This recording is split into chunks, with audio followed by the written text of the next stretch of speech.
Welcome to the Podcast Growth Show. Next level thinking on how to increase your podcast subscriber base. Hey everyone, it's Jürgen from Polymash, and in this episode, we want to talk about paid strategies to promote your podcast. It's something that not everyone thinks of, and I think people are hesitant. There's lots of questions that come up. What advertising networks work? Where can I best advertise my show? How much is it going to cost? Is it really going to be effective? So usually there are a lot of questions and there's some hesitation with thinking about using paid strategies to help promote your podcast. And so in this episode, we'll do a little bit of a deep dive into the three most common platforms that people think of when they think of paid advertising, which is Google AdWords, Facebook, and then one that's podcast specific, which is advertising with podcast ad networks like Midroll. So let's do a deep dive and check some of this out. Using paid ads for promoting a podcast may not be for everyone. A lot of casual podcasters are in it just for the fun. If their show grows organically, fine. But spending money on ads is not something they'd consider. However, if podcasting is part of a business content strategy, then paid promotions seem to make more sense. Still, there are some pretty common objections. It's an expensive way of getting new subscribers, and measuring the effectiveness of paid ads is difficult for podcasts. Your ads may not even be reaching podcast listeners. How do you know? So, when thinking about a podcast's purpose, I find that podcasting for business is more inbound than outbound. And what I mean by that is successful business podcasts should offer solutions or solve problems for their community or provide training and education. For that purpose, podcasts are extremely effective at building a brand's authority and presence. But podcasts are not effective for direct response selling to cold traffic, the typical thing that you would associate with paid ads. So if you're a business that's getting into podcasting as a way to sell something, just stop. You might be better off advertising on existing podcasts in your niche without having a podcast of your own. We cover this later in this episode. But on the other hand, if a business has a good inbound content marketing funnel, podcasts can serve as a great entry vehicle for that. As a business podcaster, you get to talk to your ideal and relevant audience when they're in a receptive mode. Think about what people are doing when they're listening to their favorite podcast, the one that you'll be appearing on. They're likely commuting, working out, going for a walk. They might be in their car, but that listening modality is very different from interrupting an audience in the middle of browsing through their Facebook feed. So the getting to know, like, and trust factor is huge in podcasting. And that's why podcast listeners in general are such a lucrative audience. And you get to offer solutions, entertainment, or education and present your core ideas to them. But it takes a vision to invest in this longer-term inbound strategy. That said, podcast ads convert better than Facebook ads, almost by twice as much. There's a study that recently came out by Majid, and they're comparing how likely people are to take action on an ad when they're browsing through a Facebook feed as compared to when they're listening to a podcast. And how do they respond to that? How well do they remember that there was an ad? All of those numbers are almost twice as high than Facebook. Links to these resources, by the way, and that study can be found in our show notes at podcastgrowthshow.com/E3. I'd encourage you to visit it and check it out. And in this episode, what I'd like to do is talk about the three sort of major platforms. There are Google AdWords, the Facebook paid ads, and podcast ad networks. So let's tackle the first one right away. Podcast advertising with Google AdWords. Generally speaking, let me just summarize. AdWords is expensive. There's kind of no way of getting around it. Any of you who've advertised on Google before realize that the cost per click is relatively high. And really the question that you wind up asking yourself for promoting your podcast here is, can I afford to be driving traffic to my podcast at $5 to $20 per click? I remember this from our app development days. We had at one point over 13 different apps in the App Store. And, the time came to do promotions for some of these, but the cost per install just wound up being too high using Google AdWords as the basis. So something similar is true for podcasts. And the most important bit is that on AdWords, it's very difficult to target a podcast listening audience. Now, Google may do something about that in the future, but really my own view is that you would need measurable results for AdWords to make sense. And so for most businesses, this would mean sending ad traffic to a good podcast landing page with a compelling reason to subscribe to that podcast. And often those landing pages should feature an incentive or need to feature an incentive for subscribing to the podcast via email, because at the least these landing pages should collect email addresses. Sending Google ads to your podcast page on iTunes, for example, and simply hoping that people subscribe there is both difficult to measure and not worth it. It probably would be insanely expensive. You can somehow justify that if people sign up to your email system or to become email leads for a business, that might make sense. But generally speaking, it does not. So we don't use AdWords except in certain situations for certain corporate podcasts or non-profit podcasts in search of public relations or general awareness.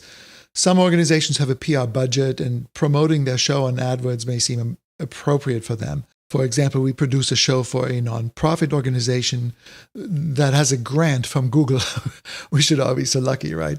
So podcast advertising using AdWords makes sense when the cost is reduced by a grant like that. And in that case, Google actually stipulates that this is what the grant money should be spent on. So are there any cases where AdWords is appropriate? The way I look at it is that if you're promoting really high-ticket products, services, or programs costing hundreds or thousands of dollars, then running a podcast campaign that costs $5 to $20 per click make sense. But really, if you're assuming that you're converting about 3% of those clicks into podcast listeners, still, a cost per subscriber would be between $170 and $670. So if you think that's expensive, so do I. If, for example, if you had an financial investment or advisor trading podcast where at the end a client signing up would be worth thousands of dollars, then it might make sense to try to promote your podcast using AdWords, because you do get to guarantee number one position for a certain search results. And that's something that's different than Facebook or any of the other platforms. So by placing a Google ad, you virtually are purchasing a number one slot in the search engines. And if you then optimize and target the right keywords that have the right buying intent or have the right intent to match your audience exactly to what you're talking about in your show, it is a good way to convert those clicks into potential subscribers, or what I would prefer, into email subscribers. Because if you do this on Google, again, there's no way to be sure that these ads will be seen by podcast listeners. So you want to make sure that your website and your podcast homepage converts listeners into subscribers. And then, in a way, it almost doesn't matter whether they listen to your podcast or not. What matters is that they visit your show notes, become familiar with what you're talking about, what your show is about. They may or may not check it out, but if they have become email subscribers, they will get those notices whenever you release a new episode, and they are likely to check it out if it matches their interests, regardless of whether they've subscribed on iTunes or are listening to it on a podcatcher. To summarize my view on Google AdWords is that for casual podcasts with a smaller budget, I think AdWords are hardly ever worth pursuing. All right, let's look at Facebook. Facebook advertising for podcasts is much more affordable, and there are a myriad ways of doing it. And that's why there's a bit of an intimidation factor, at least for people not familiar with Facebook advertising. When you share an episode on Facebook, they try to make it very easy for you to simply, quote unquote, boost the post, which is a way of getting you to pay for exposure for that particular post. But there are a lot of things that can go wrong along the way of taking that seemingly easy step. And I think it's, for me, from my perspective, that's the wrong way to go about it. And I wouldn't recommend this approach when first starting out. Instead, I would recommend sending any traffic to your main podcast landing page. And that landing page should feature an incentive for signing up. So really, the key is where to send the Facebook traffic when you go down the road and say, okay, let me try Facebook advertising. So anyway, let me say it again. So when you're first starting with Facebook ads, I think you should send these ads to your podcast homepage and not to your episode pages. Why? Because while boosting an individual episode seems like a quick solution, it rarely converts as well as a carefully designed visual leading to a carefully designed conversion optimized page. And your show notes page isn't going to be that, or it's unlikely to be that, especially when you're first starting out. Your Facebook ad should be designed to convert. And your homepage, your podcast homepage, should also be designed to convert. So that is a ready-made target for you to send traffic to from your initial Facebook ad campaign. At least that's how I think of it. But whatever you do, don't send traffic straight to your iTunes page. That just sort of makes no sense to me because iTunes makes for a very poor landing page. And you're sending valuable paid ad traffic to iTunes. For me, you're missing out an opportunity to present the benefits of your show as a whole, why people should be signing up, and to also capture an email subscriber in the process, because anyone who subscribes to your show on iTunes remains anonymous. So also from an SEO perspective, iTunes doesn't need traffic or social signals for Google to rank it better, but your website might. So let's assume that you're sending the ad traffic to your own podcast homepage. As I said, you want to ensure that your podcast homepage is optimized for conversion to turn these visitors into subscribers to your podcast. And we have a huge guide on podcast design patterns for conversion. I suggest you check it out. It's in the show notes again at podcastgrowthshow.com/E3. And that, if you follow those guidelines, you might have a much better chance at actually having your Facebook paid campaigns result in new subscribers, not just to your podcast, but to your email list. Now, there might be one exception to this rule. I mean, the rule of sending traffic to your podcast homepage. As you get better with this, and if you can work in an incentive, into your episode pages, then it makes sense to actually send Facebook ads to your episode pages, as long as they match the promise, as long as the ad copy and the ad graphics and what you're saying in the Facebook ad kind of matches what you deliver on your show notes page. So if you have a lead magnet or giveaway for each episode, Facebook can be a great way to take advantage of that. And instead of using a graphic from your episode, for example, if you do have a lead magnet or a giveaway, your Facebook ad can focus on the benefit of that giveaway almost more than what you'll talk about in the episode. So if you're giving away a really cool gift or guide or checklist or quiz or something, then your Facebook ad can actually talk about that. And the fact that there's an episode attached to it is kind of almost secondary. So your Facebook episode-specific ads should make it clear that there's a must-have lead magnet associated with the ad. And the more the lead magnet is aligned with the topic of the episode, the better the conversion rates will be. Let's talk a little bit about running contests and using Facebook paid ads for contests.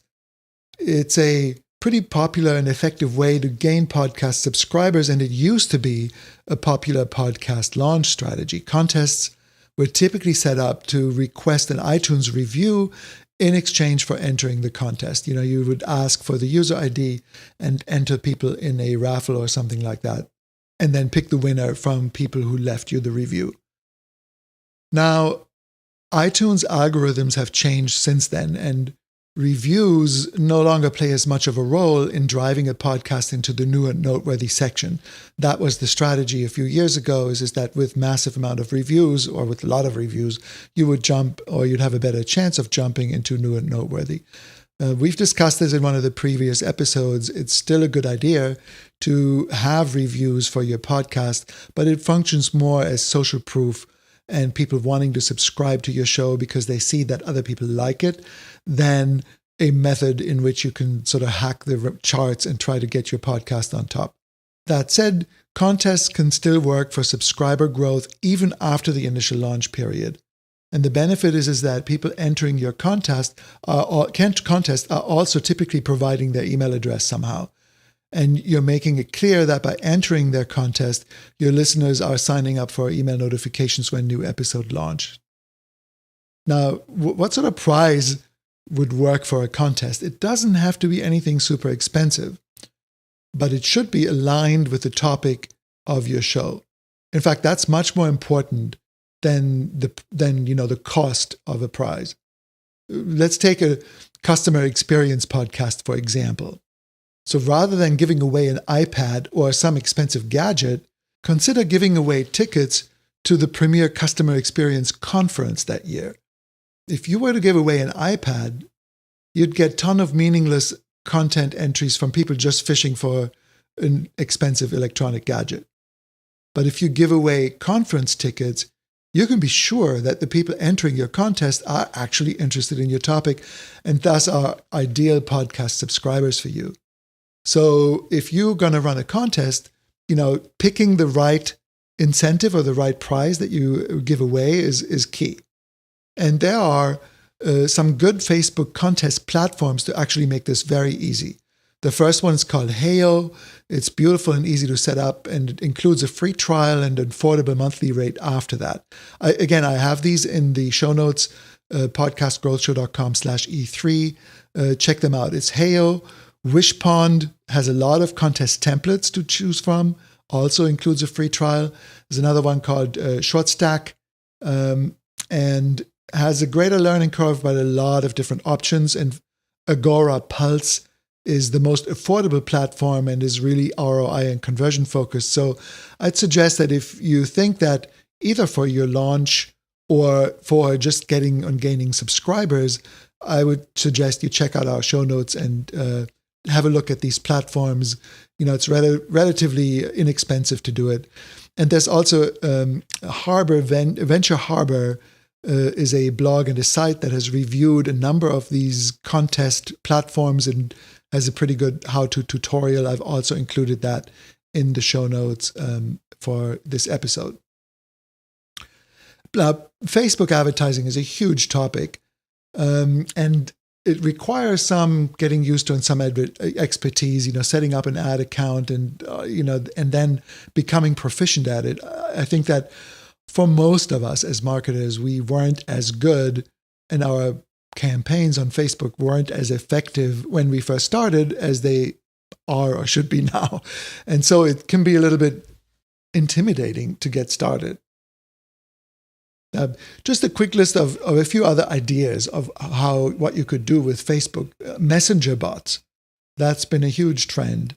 And messenger bots are something that you can utilize either within Facebook ads or on your landing pages for people to either subscribe or leave a review.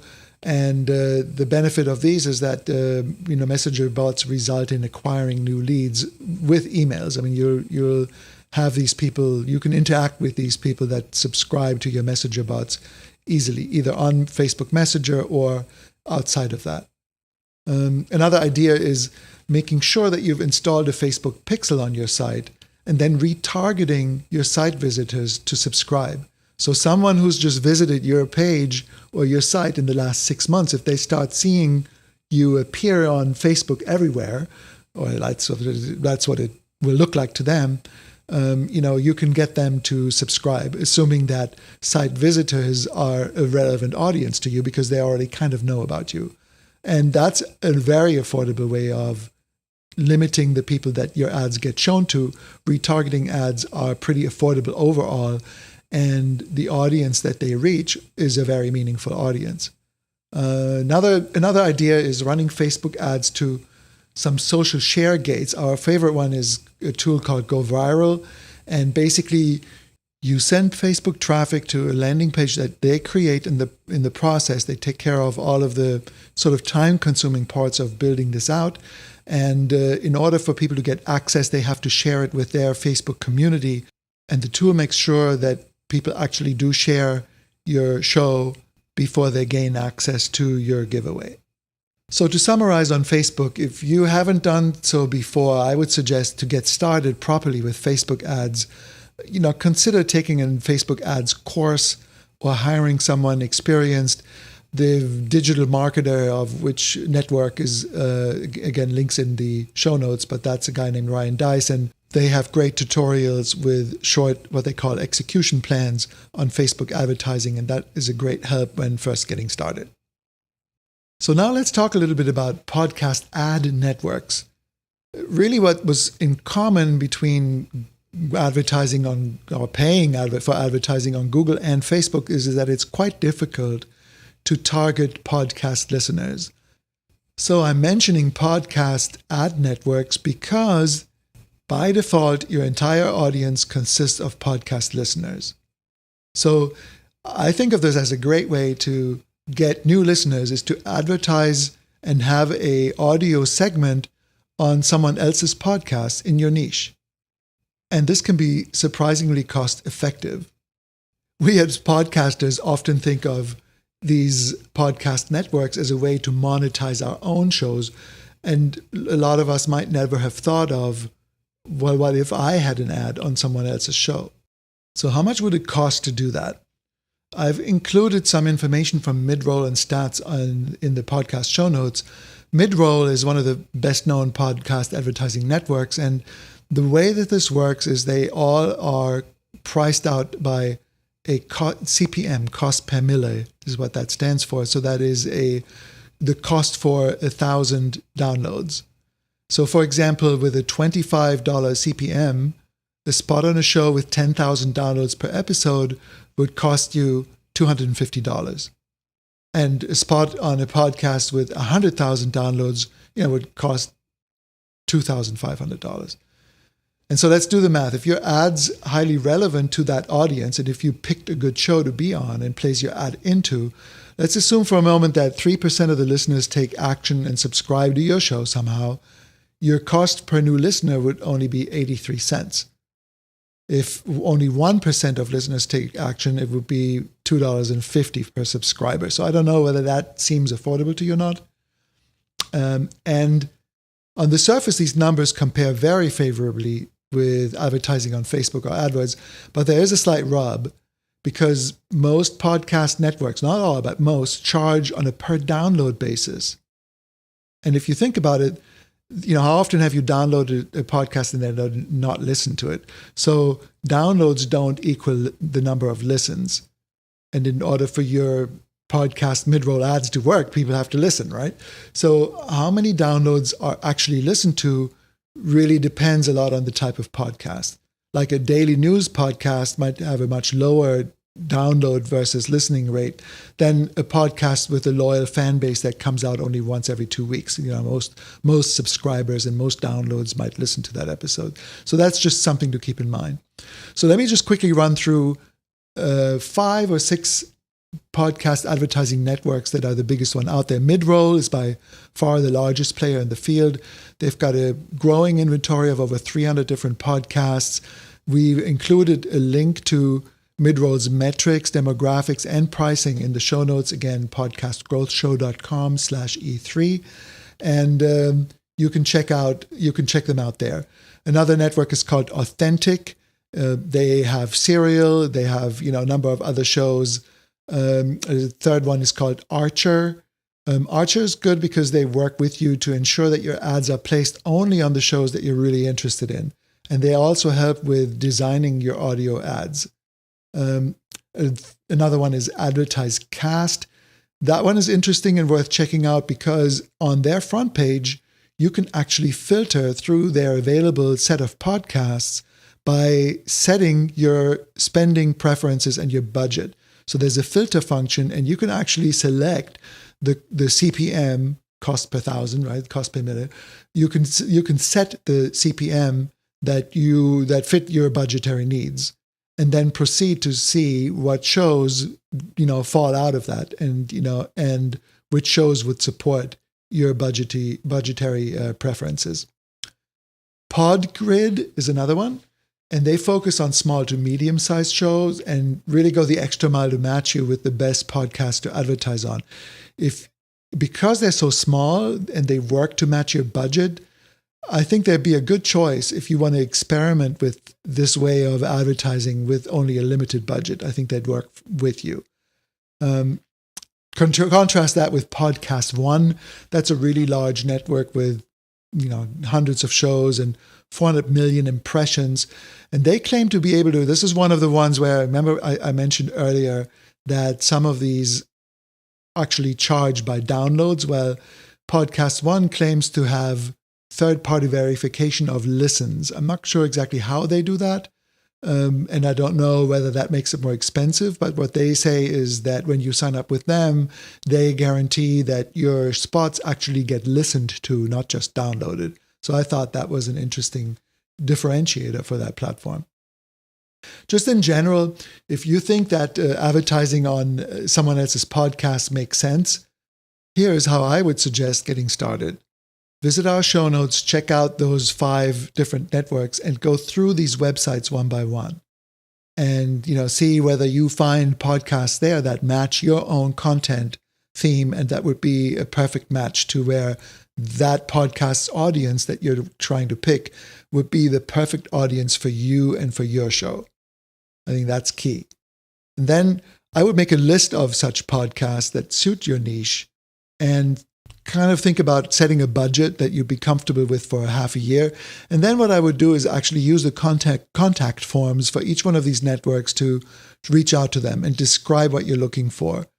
If you have a small budget, try Podgrid as the first one, because that was the affordable one. But in general, all of these podcast networks are very customer friendly, and they offer consulting sessions to help you get started.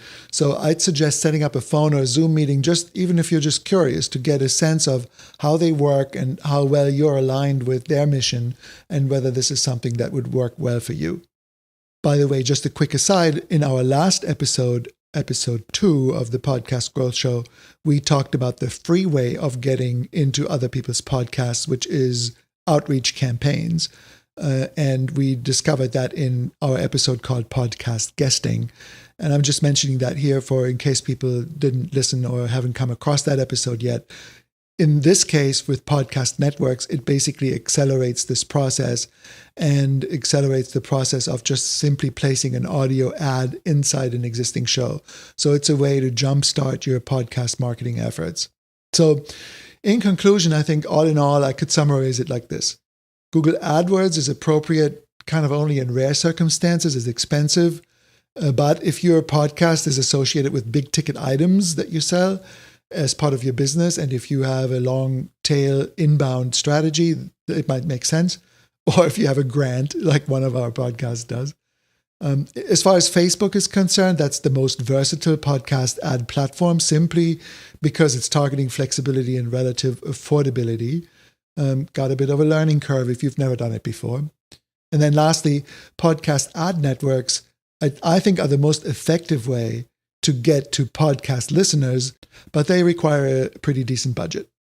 So that does it for this episode. I hope you found it useful. Please go, check out the links at podcastgrowthshow.com/E3, and we'll see you next time. Thank you for listening to the Podcast Growth Show. Visit us at podcastgrowthshow.com and download your podcasting resources guide.